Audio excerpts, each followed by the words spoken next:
दोस्तों नमस्कार, मैं अर्जुन पांडे बहुत स्वागत करता हूं आप सभी का प्यारा भारत पर। कैसे हैं आप सब।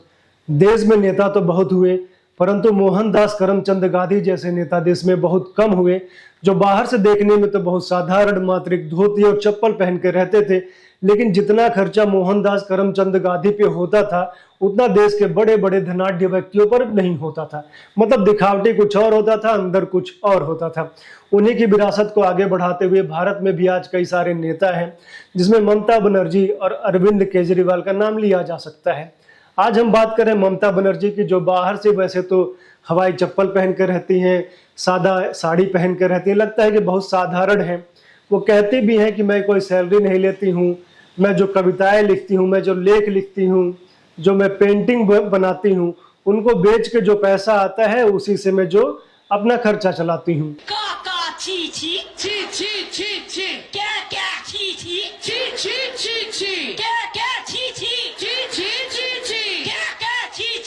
ये बात अलग है कि जब ममता बनर्जी स्पेन जाती हैं तो ऐसे होटल में रुकती हैं, ऐसे कमरे में रुकती हैं जिसका प्रतिदिन का किराया 3 लाख रुपए है। और ममता बनर्जी देखने में तो कहती है कि बहुत साधारण है, लेकिन जब घोटालों की बात करें तो ये जो नेता हैं बड़े बड़ों को पीछे छोड़ देते हैं। ममता बनर्जी तो वैसे अभी तक जेल में नहीं गई और ना ही कुछ इस प्रकार का दिखा, लेकिन इनके जो नेता है, चाहे वो अभिषेक बनर्जी हो, चाहे पार्थ चटर्जी हो, चाहे अनुब्रत मंडल हो, बड़े बड़े घोटालों में इनका नाम आया है। जांच सीबीआई ईडी द्वारा सबके द्वारा हो रही है, कुछ लोग जेल भी गए हैं। ठीक उसी प्रकार जिस प्रकार से दिल्ली में अरविंद केजरीवाल बड़े सीधे साधे बनते हैं, सादा शर्ट पहनते हैं, चप्पल पहन के चले जाते हैं किसी भी कार्यक्रम में, लेकिन इनके बड़े बड़े मंत्री, चाहे वो सत्येंद्र जैन हो, चाहे मनीष सिसोदिया हो, वो जेल में हो। मतलब दिखावटी के लिए ये लोग सादे बने रहते हैं, लेकिन जो इनके लोग हैं इनकी सहमति से बड़े बड़े घोटाले करते हैं, बड़े बड़े कांड करते हैं। आज हमारा फोकस है ममता बनर्जी, अभिषेक बनर्जी पे, तो इनके घोटालों की आज बात करेंगे। तो घोटाले तो उन्होंने बहुत बड़े बड़े किए हैं। कुछ घोटाले जैसे कोल स्कैम है, काऊ स्मगलिंग स्कैम है, जिसमें अनुब्रत मंडल का नाम आता है। किस प्रकार ये भारत से बांग्लादेश में गायों को, भैंसों को भेजता है, जो उनकी तस्करी करता है, उसमें नाम है। एसएससी स्कैम है कि किस प्रकार से विद्यालयों में जॉब देने के बदले पैसे लिए गए, किसी को भी भर लिया गया, वहाँ पे म्यूनिसिपैलिटी रिक्रूटमेंट स्कैम है। लेकिन आज हम बात करने वाले हैं एसएससी स्कैम की, जिसमें पार्थ चटर्जी जिस मामले में जेल में है। इस स्कैम की जो आज जांच हो रही है उसकी कहानी भी बड़ी इंटरेस्टिंग है, और बात इसकी हम इसलिए भी करें क्योंकि इसमें जो है अभिषेक बनर्जी के जेल जाने की पूरी संभावना है। इंटरेस्टिंग कैसे है कि ये पूरा मामला जो है कलकत्ता हाई कोर्ट में आता है 2021 में। वहाँ उस समय जज होते हैं जस्टिस अभिजीत गंगोपाध्याय। वो सीबीआई को ऑर्डर देते हैं कि सीबीआई जो है टेक ओवर करे, इसकी जांच करे, लेकिन उनके विरुद्ध जो है, इस ऑर्डर के विरुद्ध पश्चिम बंगाल की सरकार अपील करती है। हाई कोर्ट में ही डिवीजन बेंच इसकी सुनवाई करती है। डिवीजन बेंच वो होती है जिसमें कम से कम 2 जज हो या उससे अधिक जज हो। तो डिवीजन बेंच जो सुनवाई करती है, इनकी जो सीबीआई की जांच के इन्होंने आदेश दिए थे उसको रद्द कर देती है, और 3 सदस्यों की कमेटी बनाती है जांच करने के लिए। इस कमेटी को 2 महीने बीत जाते हैं, कुछ भी नहीं करती है। उसके बाद 4 महीने का एक्सटेंशन मांगने लगती है। मतलब इसी तरह से ये लोग टाल मटोल करते जा रहे थे। लेकिन दूसरी तरफ जो अभिजीत गंगोपाध्याय हैं, उनके पास कई सारे साक्ष्य सबूत आ रहे थे, कई सारे मामले नए नए आ रहे थे, और जो साक्ष्य खुल के आ रहे थे। क्योंकि ये जो पूरा स्कैम हुआ था, एसएससी का स्कैम हुआ था, इसमें जो जिन्होंने इसमें भाग लिया था, जो ये परीक्षा हुई थी, उसमें जिन परीक्षार्थियों ने भाग लिया था उनसे कहा गया था कि आप वेबसाइट पे जाइए, आपका जो रोल नंबर है वो डालिए, डेट ऑफ बर्थ डालिए, और चेक कर लीजिए कि आपका सिलेक्शन हुआ है कि नहीं हुआ है। लेकिन जब मामला हाई कोर्ट में पहुंचा था, हाई कोर्ट ने यह भी आदेश दिया, उसमें ये जो गंगोपाध्याय जस्टिस थे उन्होंने आदेश दिया कि ऐसा नहीं होना चाहिए। जो सारी लिस्ट है, जितने लोग भी इसमें प्रतिभाग किए थे, पूरी लिस्ट जो है वेबसाइट पर डाली जाए। और जब ये लिस्ट डाल दी जाती है तो ये समझ में आता है, ये दिखता है कि जिनके नंबर कम हैं, जिन लोगों के नंबर, क्योंकि शुरू में ये लोग मना करते हैं डालने से, बाद में बहुत कंटेम्प्ट ऑफ कोर्ट वगैरह लगता है तब डालते हैं। तो जिनके नंबर कम थे उनको भी ऑफर दे दिया गया था, उनका भी सिलेक्शन हो गया था, और जिनके नंबर अधिक थे उनका सिलेक्शन नहीं हुआ था। मतलब कई सारी इरेगुलरिटीज इसमें सामने आती हैं। तो जस्टिस अभिजीत गंगोपाध्याय के पास सामने जो है कई सारे सबूत आ रहे थे। तो वो क्या करते हैं, इस कमेटी को डिसॉल्व कर देते हैं और फिर से सीबीआई इंक्वायरी को वो ऑर्डर कर देते हैं। और फिर से जो डिवीज़न बेंच है इनके मामलों को रोकता है, स्टे लगाता है, काफ़ी सारी चीज़ें होता है, लेकिन ये सभी को क्रिटिसाइज़ करते हैं। फिर मामला जो है कलकत्ता हाई कोर्ट के चीफ जस्टिस को भी ये लेटर लिखते हैं, चीफ जस्टिस ऑफ इंडिया को भी लेटर लिखते हैं। वो कहते हैं कि जो मैं सिंगल जज जिस प्रकार के ऑर्डर दे रहा है उसको क्यों रोका जा रहा है, इससे किसको लाभ हो रहा है। तो बहुत ज़्यादा क्रिटिसाइज करते हैं। मतलब कुल मिला के 7 CBI जांच के आदेश देते हैं। तो जो है फिर इनका बैकआउट भी होता है। जब ये लेटर लिख देते हैं CGI वगैरह को, chief justice of high court को, तो जो है जो TMC के पक्ष में जो अधिवक्ता होते हैं वो इनका बैकआउट तक कर देते हैं जस्टिस गंगोपाध्याय का। फिर बाद में जब CGI वगैरह को सब जगह लिखते हैं, क्रिटिसाइज करते हैं, तो बाद में ये जो था जो डिविजनल बेंच के जज रहते हैं वो इस मामले से अपने आप को अलग कर लेते हैं कि ये जो SSC का मामला है हम उसकी सुनवाई नहीं करेंगे। तो ये सारा केस इस प्रकार से चलता है। लेकिन हम जो आज बात करें अभिषेक बनर्जी की बात करें, तो अभिषेक बनर्जी मैं क्यों कह रहा हूं कि कभी भी जेल जा सकते हैं, ममता बनर्जी जेल जा सकती हैं, तो इसे समझने के लिए कल ही जो है जस्टिस अमृता सिन्हा ने एक ऑर्डर पास किया है। इन्फोर्समेंट डायरेक्टर के जो असिस्टेंट डायरेक्टर थे पश्चिम बंगाल के, जो इस पूरे मामले को लीड कर रहे थे, मिथिलेश मिश्रा, उनको हटा दिया है। उनको कहा कि आप इसकी जांच नहीं करेंगे, और केवल इसकी जांच नहीं, पूरे पश्चिम बंगाल का कोई भी मामला होगा ED और CBI से जुड़ा तो आप उसकी जांच नहीं करेंगे, आपको अधिकार नहीं है। और क्यों हटाया है? दरअसल ED ने, इन्फोर्समेंट डायरेक्टर ने अभिषेक बनर्जी को समन भेजा था 3 अक्टूबर को पेश होने के लिए। उनके जो कलकत्ता में जो उनकी ऑफिस है वहाँ पे पेश होने के लिए समन भेजा था। लेकिन ये मामला जब इसकी सुनवाई चल रही थी तो जो परीक्षार्थियों की तरफ से जो अधिवक्ता थे उन्होंने अमृता सिन्हा को ये बात ध्यान में दिलाई कि अभिषेक बनर्जी तो कह रहे हैं कि हम नहीं आएंगे, जो हमें बुलावा भेजा गया हम नहीं आएंगे, क्योंकि अभिषेक बनर्जी का कहना है कि दिल्ली में धरना प्रदर्शन TMC वाले करने वाले हैं 2 अक्टूबर और 3 अक्टूबर को। वो बोले कि हम वहाँ रहेंगे, तो हम वहाँ नहीं आ सकते हैं। इससे जो है जो जज थी अमृता बनर्जी काफ़ी क्रोधित हो जाती हैं और वो इनको निकाल देती है, मिथिलेश मिश्रा को रिमूव करती हैं। और उन्होंने इनको पहले भी डांटा था, क्योंकि जब ये पूरा मामला चल रहा है तो उसमें अभिषेक बनर्जी की एक कंपनी है लीप्स एंड बाउंड्स, उसका नाम आ रहा है, तो उसके एसेट्स वगैरह की जांच करनी थी कि कहाँ कहाँ इनके एसेट्स वगैरह हैं। तो जो अभिषेक बनर्जी ने जो डेटा दिया था वो उन्होंने बताया था कि मेरी 3 LIC पॉलिसी है, वही बताया था, क्योंकि लीप्स एंड बाउंड्स जो कंपनी है वो अभिषेक बनर्जी की है, उसका मामला नाम जो है SSC के मामले में आया है।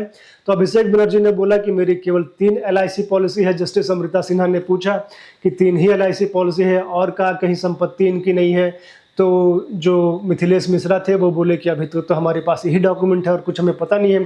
तो अमृता सिन्हा ने उस समय उन्हें डांट लगाई थी कि आप पोस्ट ऑफिस बन गए हैं क्या, कि कोई डॉक्यूमेंट डाल कर चला जाएगा, वही आप स्वयं से नहीं जांच कर पा रहे हैं।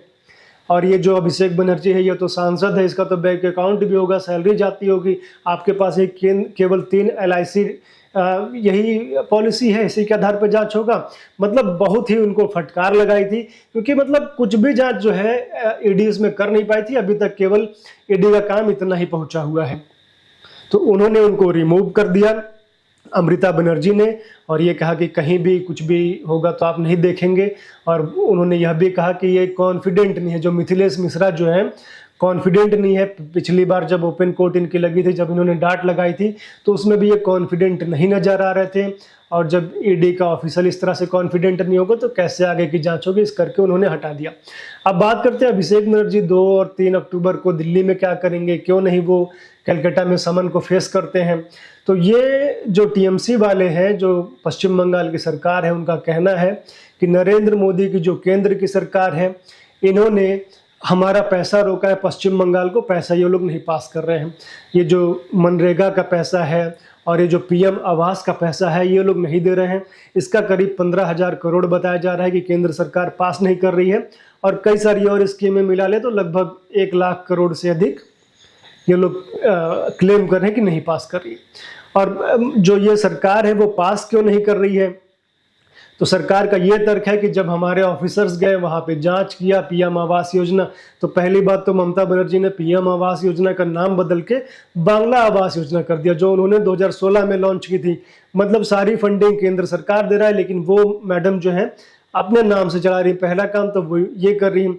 दूसरा, ऐसे लोगों को आवास दे रही हैं जिनके ऑलरेडी होम है, जिनके घर बने हुए पक्के मकान हैं, उनके नाम पे कर दिया जा रहे हैं। और ये लोग अधिकतर जो है टीएमसी के कार्यकर्ता हैं। तो ये रेगुलेटरी देखने में आई।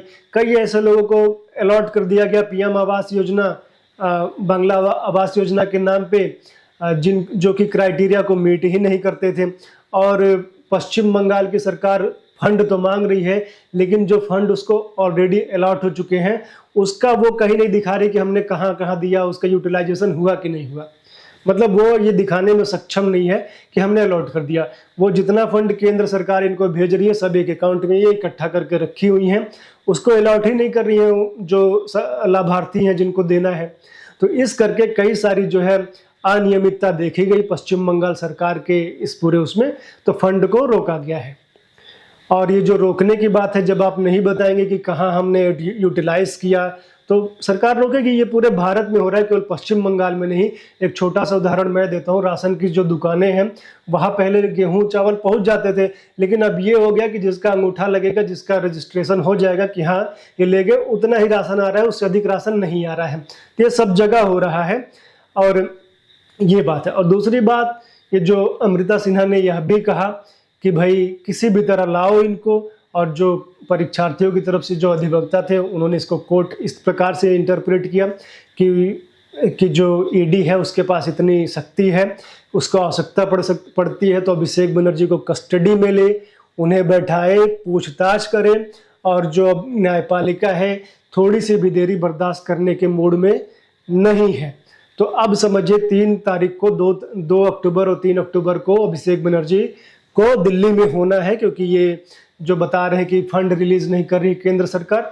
और वहाँ जो है कलकत्ता हाईकोर्ट ने ऑर्डर कर दिया है कि आपको तो भाई किसी प्रकार से लेके आना है, इसीलिए मिथिलेश मिश्रा को हटा दिया, कोई और ऑफिसर आएगा। तो ये ऑर्डर जो है अब देखने वाली बात होगी, बहुत ही दिलचस्प बात हो जाएगी कि अब ईडी क्या करती है, क्या उनको कस्टडी में लेती है या क्या करती है। बहुत ही मतलब इंटरेस्टिंग हो जाएगा। दूसरी तरफ जो अभिजीत गंगोपाध्याय हैं, जिनके पुरुषार्थ के कारण ये मामला इतना आगे बढ़ा, क्योंकि उनको रोकने के बड़े प्रयास हुए पश्चिम बंगाल के सरकार द्वारा। जुडिशरी में भी कई लोगों ने रोकने का प्रयास किया, सुप्रीम कोर्ट ने भी कई सारी अड़चनें लगाई। एक अड़चन तो सुप्रीम कोर्ट ने यह लगाई कि अभिषेक बनर्जी से ही जुड़ा मामला था, जांच करने के लिए बोला गया कि उनको दिल्ली में जो ईडी की ऑफिस है वहाँ जांच होगी।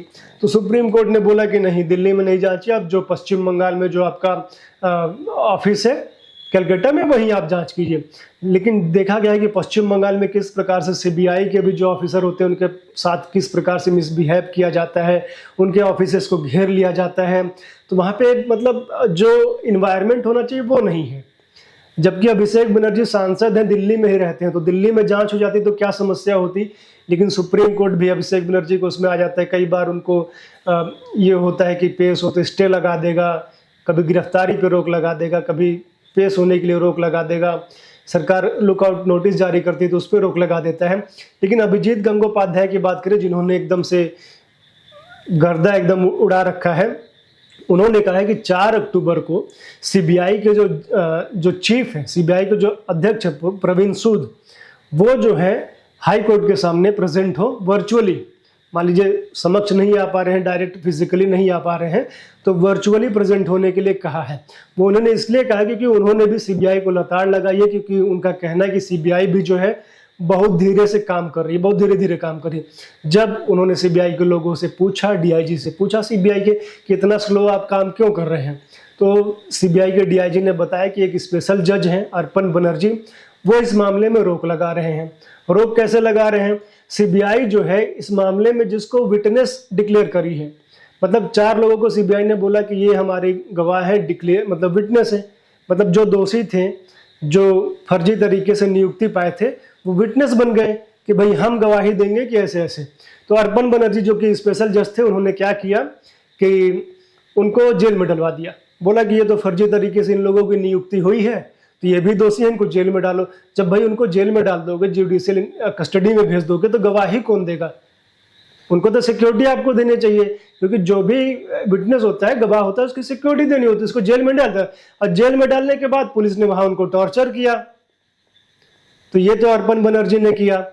दूसरा, जो ऑफिसर इस काम में लगे हैं उनको पुलिस के पास भेज दिया जा रहा है कि जाओ पुलिस से इंक्वायरी करो, पुलिस से पूछो ताछो, जबकि ये जो ऑफिसर्स हैं, ये जो स्पेशल इन्वेस्टिगेशन टीम बनी है सीबीआई की, इसको पुलिस के पास या पश्चिम बंगाल सरकार के पास जाने की कोई आवश्यकता नहीं। ये लोग स्वतंत्र हैं और इतने सक्षम है कि अपने स्तर पे इंक्वायरी कर पाए, लेकिन ये गड़बड़ कर रहे थे। तो जो जस्टिस है अभिजीत गंगोपाध्याय, इन्होंने इसका ट्रांसफ़र कर दिया अर्पण बनर्जी का, लेकिन ट्रांसफ़र जो है अभी इम्प्लीमेंट नहीं हो पाया है। जो पश्चिम बंगाल के जो कानून मंत्री हैं मलय घटक, उनको भी इसीलिए समन किया गया कि कब तक आप इस चीज़ को कर देंगे। उनको भी अल्टीमेटम दिया गया है कि इसको जो है अमली जामा 4 अक्टूबर तक इसको अमली जामा पहना दिया जाए। तो वो भी एकदम फायर ब्रांड में लगे हुए हैं अभिजीत गंगोपाध्याय भी। और जब इनका बैकआउट हो रहा था, जब टीएमसी के समर्थक अधिवक्ता जब इनका बैकआउट कर रहे थे, फिर बैकआउट करने से भी उनका मन नहीं भरा, तो उसके बाद जो अधिवक्ता थे, अन्य अधिवक्ता जो इनका बैकआउट नहीं करना चाह रहे थे, उनको भी टीएमसी के गुंडों ने, टीएमसी के अधिवक्ताओं ने रोकने का प्रयास किया था कि जस्टिस गंगोपाध्याय के चैम्बर में कोई जाएगा नहीं, उनका बैकआउट होगा। तब इन्होंने एक टीएमसी के अधिवक्ता से बोला था कि मेरे सर पे यदि बंदूक भी सटा दोगे ना, तब भी मैं पीछे नहीं हटूंगा। तो ये तो स्थिति है पश्चिम बंगाल में। जिस प्रकार से जो न्यायाधीश लोग हैं, चाहे ये हो गए, चाहे वो अमृता सिन्हा हो गई, जिस प्रकार से ये लोग स्टैंड ले रहे हैं, बहुत ही बहादुरी का काम है, बहुत ही महत्वपूर्ण है। क्योंकि पश्चिम बंगाल में जो लॉ एंड ऑर्डर की स्थिति है, किसी से छिपी नहीं है। जब वहाँ सीबीआई के ऑफिसर्स को रोका जाता है, उनके विरुद्ध वहाँ के मुख्यमंत्री धरने पे बैठ जाते हैं, तो बाकी लोगों के साथ क्या स्थिति होगी समझना बहुत कठिन नहीं है। तो आप सभी को क्या लगता है, जज लोग हैं अपने जीवन के डरे बिना, मतलब बिना डर के निर्भय होके जिस प्रकार से जजमेंट दे रहे हैं, जिस प्रकार से एक न्याय के लिए लड़ रहे हैं, तो क्या हम आने वाले समय में हमें दिखेगा कि न्याय हुआ है? इस मामला, ये जो पूरा मामला है, चाहे वो एसएससी का मामला हो, चाहे कोल स्कैम का मामला हो, किसी निश्चितता तक पहुंचेगा? कोई इसका कंक्लूजन, कोई रिजल्ट आएगा, या मामला ऐसे ही चलता रहेगा अनिश्चितकालीन तक? क्योंकि जो जस्टिस गंगोपाध्याय हैं वो भी नाराजगी जता चुके हैं कि काफ़ी धीमे आपका काम चल रहा है। अमृता सिन्हा भी कह रही कि आप तो कुछ काम ही नहीं कर रहे हैं, आप लोग तो कैपेबल ही नहीं है। तो क्या लग रहा है आपको, कुछ रिजल्ट आएगा? ये ऐसे ही चलता रहेगा चुनाव तक? जो भी आपकी राय है कमेंट करके आप लोग अवश्य बताइए। यदि आप लोगों ने चैनल को सब्सक्राइब नहीं किया तो प्लीज़ चैनल को सब्सक्राइब कर लीजिए। वीडियो अच्छा लगा तो शेयर कीजिए, लाइक कीजिए, ज्वाइन भी कीजिए, और आप लोग जुड़े रहिए, देखते रहिए प्यारा भारत। धन्यवाद, नमस्कार।